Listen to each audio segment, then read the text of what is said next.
Ya estamos enganchados con Santiago Mariani, analista político. Él es profesor de Ciencias Sociales y Políticas de la Universidad del Pacífico. ¿Qué tal, Santiago? ¿Cómo le va? Buenos días.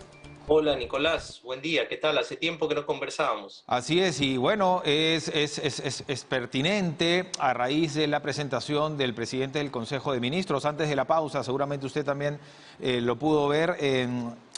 Presentamos un extracto largo, porque larga ha sido también la presentación del jefe del gabinete. Le pido una valoración inicial.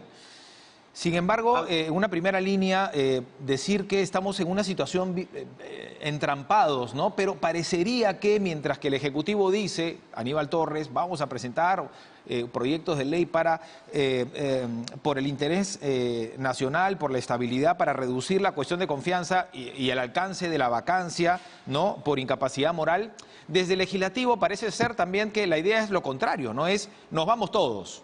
¿No? ¿Qué sensación le ha generado la presentación de Aníbal Torres? Nicolás, creo que lo que está entrampando al Perú desde el año 2016 es este juego de los políticos al límite, es decir, utilizar las reglas que tienen para intentar conseguir en muchos casos lo que no se ha conseguido Ujú. en las urnas. Si en el Perú vamos a continuar con transiciones, con presidentes de transición, con congresos que se cierran, con vacancias, eso va a generar más zozobra, más inestabilidad, y creo que lo que la clase política en su conjunto tiene que hacer es finalmente un acuerdo por respetar las reglas y respetar el mandato que los ciudadanos le han dado al Ejecutivo de gobernar 5 años y al Congreso de legislar durante 5 años y cumplir sus funciones. Creo que eso es la salida al entrampamiento, hacer un acuerdo donde se respeten las reglas de Ujú. juego y donde finalmente se pongan a gobernar y a legislar y se tomen decisiones y Ujú. respuestas frente a los problemas muy complejos que la ciudadanía está demandando y esperando respuesta. La ciudadanía no Ujú. quiere más transiciones, no quiere más zozobra, no quiere inestabilidad, quiere incertidumbre. No quiere La más crisis. ciudadanía lo que quiere básicamente es poder tener una buena educación para sus hijos, poder tener un mejor transporte público, Ujú. poder tener mejores respuestas frente a la crisis alimentaria, y eso solo lo vamos a lograr si la clase política hace un acuerdo de respeto a las reglas de juego y de convivencia en donde se pueda llevar adelante una agenda mínima de gobierno. Correcto, correcto. Y para eso está el Acuerdo Nacional que se mencionó, pero se dejó de lado, incluso con una agenda ya establecida, o por lo menos un acercamiento, ¿no? Una reunión inicial. En ese sentido, en la línea de lo que usted señala, eh, la solución pasaría por lo que acabo de citar, que dijo Aníbal Torres, en el sentido de reducir los alcances, tanto de la cuestión de confianza como de la vacancia, en esa línea también, si me permite. ¿Lo nota usted sincero, Aníbal Torres, realmente con la voluntad de que esto sea así?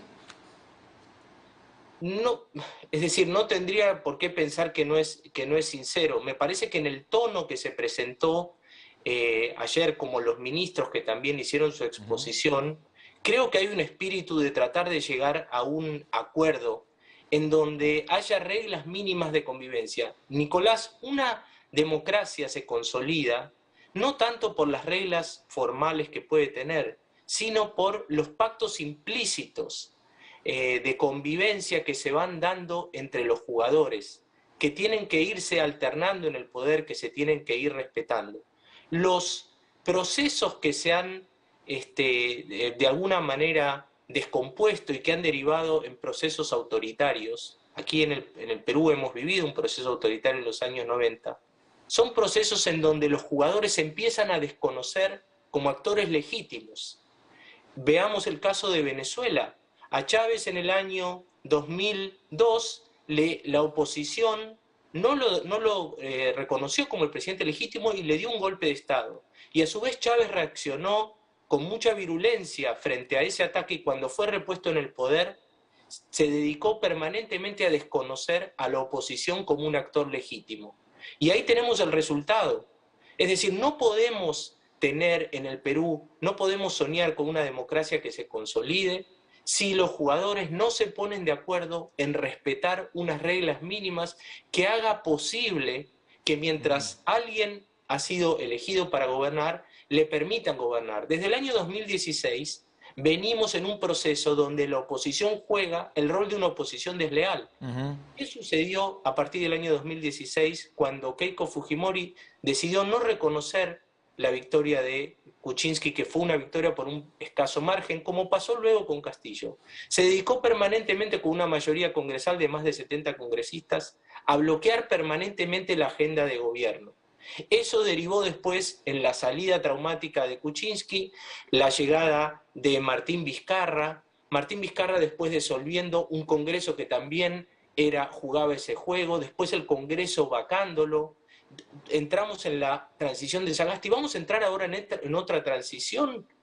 Vamos de nuevo a ir a un proceso de elecciones cuando hace un año la ciudadanía decidió en elecciones que nadie ha cuestionado, me refiero a las autoridades electorales y a la presencia de la comunidad internacional. Vamos de nuevo a un proceso electoral. Me parece que esa no es la salida que necesitamos, y por el contrario, lo que debemos apostar siempre es por fortalecer las instituciones, por terminar, por completar los mandatos. Ahora, ¿ese Congreso apuesta por ello o es un Congreso más parecido al del 2016? Al margen de la configuración de los votos, ¿no?, y la configuración política, ¿tiene esta voluntad del Congreso? Leía algunas declaraciones de Lady Camones, que es la presidenta del Congreso, que ya en algunos días marca una distancia, ¿no?, con María del Carmen Alba, ¿no?, aparentemente, ¿no?, por lo menos en su actitud, ¿no? Y ella habla sobre que desde el Congreso se busca o tratan de tender los puentes de comunicación, pero no tienen receptividad, dice, ¿no?, que las investigaciones que ve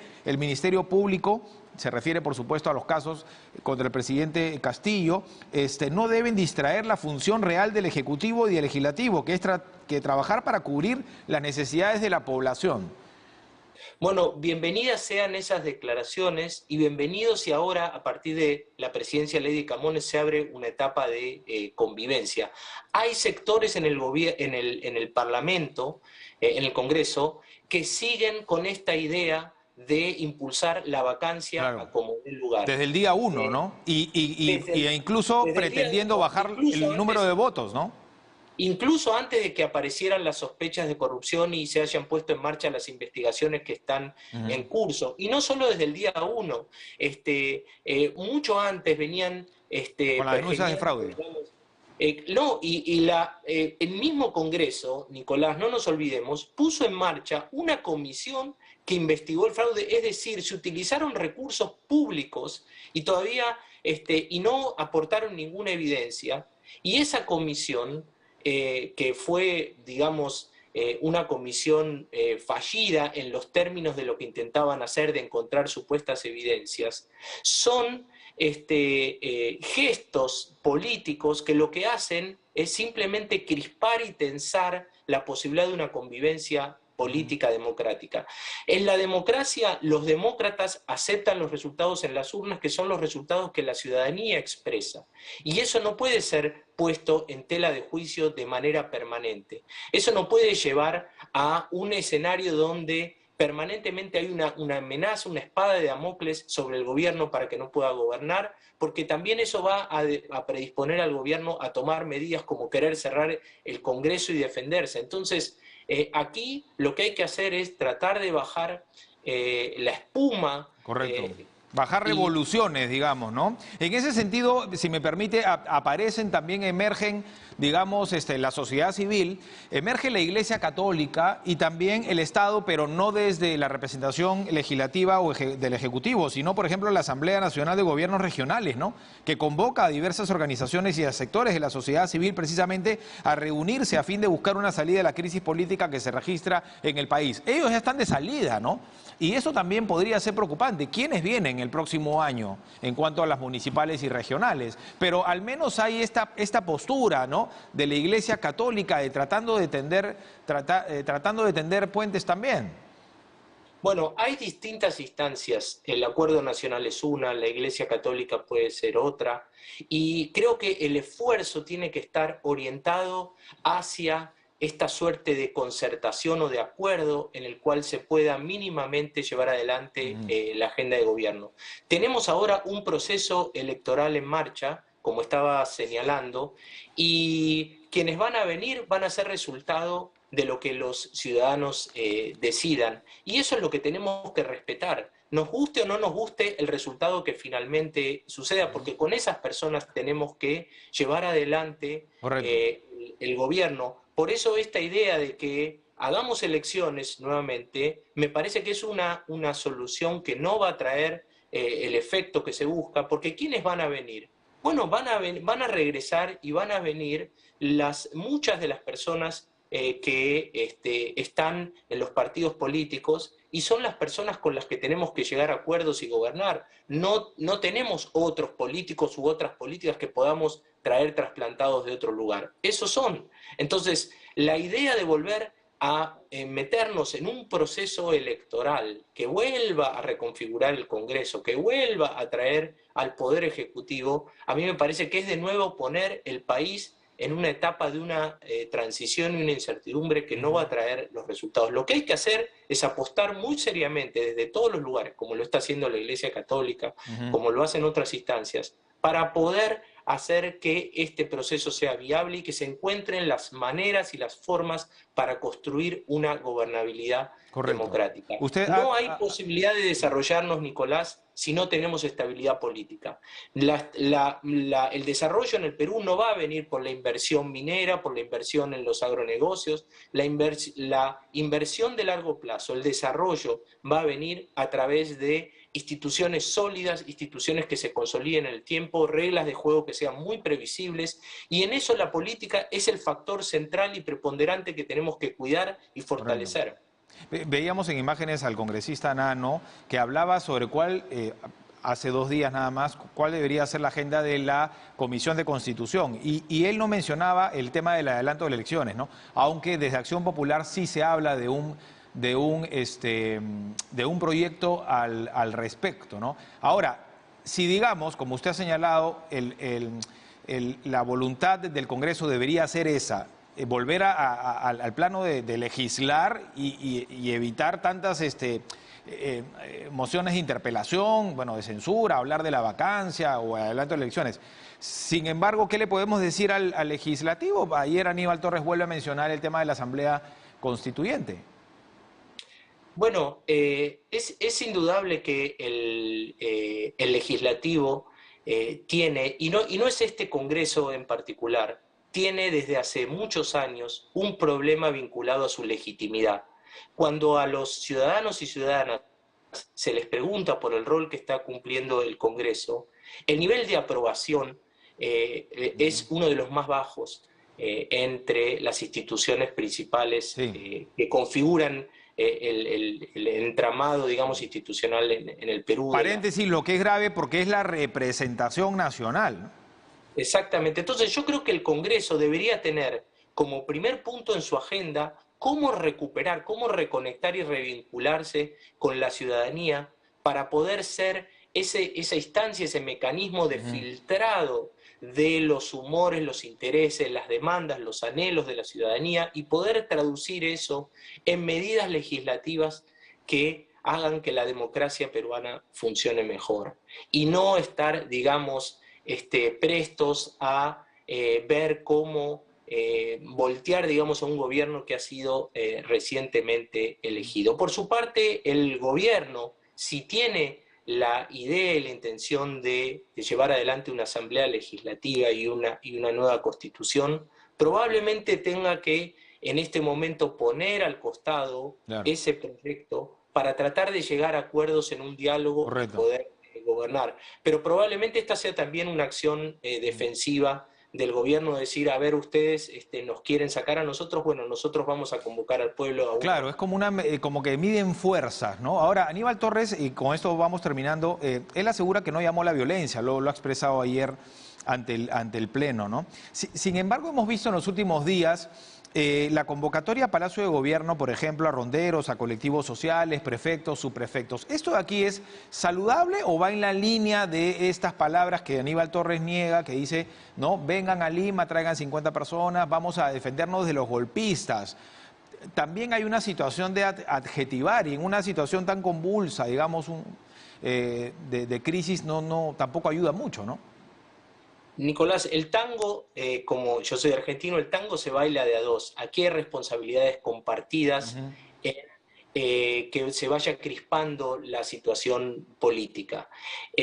A mí no me parece mal que en el Palacio de Gobierno, por primera vez, por ejemplo, se le abre y se le dé la voz a los Correcto. ronderos, que tengan la posibilidad de expresarse. Ujú. Ahora, los políticos lo que tienen que hacer con mucha responsabilidad es esa energía contenerla y poder guiarla para que actúe de manera positiva en nuestra sociedad. La política también es reconocer a grupos que están al margen, grupos que han sido tradicionalmente olvidados y grupos. Ahora, si eso se va a manipular de una manera en la cual toda esa frustración contenida puede derivar en violencia, eso sí puede ser muy negativo, pero yo no veo a priori que sea negativo poder reclamar Correcto. instancias. Ahora, el gobierno al hacer esto también se está comprando una mayor demanda por parte de la ciudadanía que se empieza a visibilizar de soluciones que necesitan. Por lo tanto, ahí también el gobierno está asumiendo una agenda difícil porque al poder habilitar una mayor posibilidad de canalizar demandas y Claro que sí. peticiones y darles voz, a la vez va a tener que empezar a responder A con medidas responder. muy concretas, va a tener que gobernar y va a tener que tener respuestas. Por lo tanto, ahí Sí. hay un juego también que vamos a ver cómo va a ir Y no evolucionando. hay que olvidar que estamos en una crisis económica global, ¿no? En una crisis sanitaria, en que el gobierno considera que desde el día uno no lo dejan gobernar, plantear sus políticas, ¿no? Sus proyectos, las obras que realiza. Ahora, una última consulta ya a manera de reflexión. Me gusta siempre acabar con una reflexión, ¿no? El Premier sostiene que acá no hay comunismo, ¿no? ¿Verdad? Recuerda que estamos en una economía social de mercado, se respeta la libertad de empresa, la propiedad individual, la libertad de prensa también. Este mensaje cala a la ciudadanía, es importante. ¿Cómo debe responder al respecto el Congreso de la República? ¿Es suficiente lo que dice el Premier Aníbal Torres o de pronto se debe volver a la idea de que el gabinete debe ser más de ancha base, más conciliador? Ayer los ministros Chero y Salas hablaban de un consenso, ¿no? Hablaban de una receptividad, pero pareciera que después ya ni uno ni otro actor lo expresan así, ¿no? Lo demuestran, digamos. La supuesta, digamos, etiqueta de comunismo, creo que a los grupos de la derecha más reaccionaria no les ha servido ni electoralmente para poder sumar más votos, ni tampoco les ha servido a la hora de, digamos, bloquear a este gobierno y sacarlo fuera del juego. Por lo tanto, esta idea de que venía un gobierno comunista creo que ha quedado totalmente descartada. Y yo no veo que el gobierno, en las medidas que ha tomado o en las ideas que tiene, vaya en contra de un amplio consenso que en el Perú se ha instalado hace muchos años acerca de el rol importante que tiene la iniciativa privada, el rol importante que tiene la prensa para poder investigar y denunciar al poder de turno. No veo que el gobierno, digamos, esté actuando de una manera que vaya en contra de ello. Y por lo tanto, Ujú. creo que allí hay una seguridad, digamos, en el sentido de que si tanto el legislativo como el ejecutivo llegan a un acuerdo, las respuestas a lo que estabas señalando en términos de la crisis que estamos atravesando van a llegar. No salimos de la pandemia y ya estamos entrando en la crisis alimentaria que ya está golpeando muy Así es. fuertemente. Se calcula, según estimó la FAO, este organismo de las Naciones Unidas, que la mitad de las personas en el Perú van a tener algún tipo de dificultad en el tema alimentario. Es decir, además de eso tenemos estructuralmente que tratar de reactivar la economía para poder llegar a los niveles de pobreza que iban bajando y Ujú. que antes de la pandemia estaban en unos niveles más o menos manejables para una economía como la peruana. Eso, para poder revertirlo, necesitamos que el Perú crezca en los próximos 2 o 3 años como mínimo entre un 5 y un 6%. Es una cifra muy ambiciosa, muy difícil de llegar y Ujú. no lo vamos a lograr si es que las fuerzas políticas no están mínimamente alineadas en ese proceso. Entonces, tal cual. agenda urgente de corto plazo, la crisis alimentaria, y la agenda estructural de reactivar la economía. Eso es un trabajo consensuado de 2, 3, 4 años, que es el periodo que va a durar este Congreso y este Parlamento, y hacia allí deberían direccionar las fuerzas, y hacia allí deberían poner, digamos, todo su esfuerzo para que los ciudadanos recuperen su confianza y los niveles de legitimidad vuelvan a recuperarse en la democracia peruana. Tal cual, voluntad política, una mirada social, entender que cada una de estas actitudes repercute, ¿no?, lamentablemente en una crisis de la que ya usted mencionó, en la ciudadanía, ¿no?, en los bolsillos de la ciudadanía, ¿no?, y en el bienestar de la ciudadanía, ¿no? En ese sentido, la invocación a mayor responsabilidad de la clase política. Ahora, dentro de todo lo malo, digamos, es una expresión democrática que el presidente del Consejo de Ministros vaya al Parlamento, exponga, responda los cuestionamientos y que los parlamentarios también digan lo que tienen que decir. Lo demás está simplemente en tratar de tender puentes, generar consensos, ¿no? Santiago, muchas gracias, ha sido un gusto tenerlo por aquí. Gracias igualmente, Nicolás. Ha estado con nosotros Santiago Mariani, que es profesor de Ciencias Sociales y Políticas de la Universidad del Pacífico, también analista político. A propósito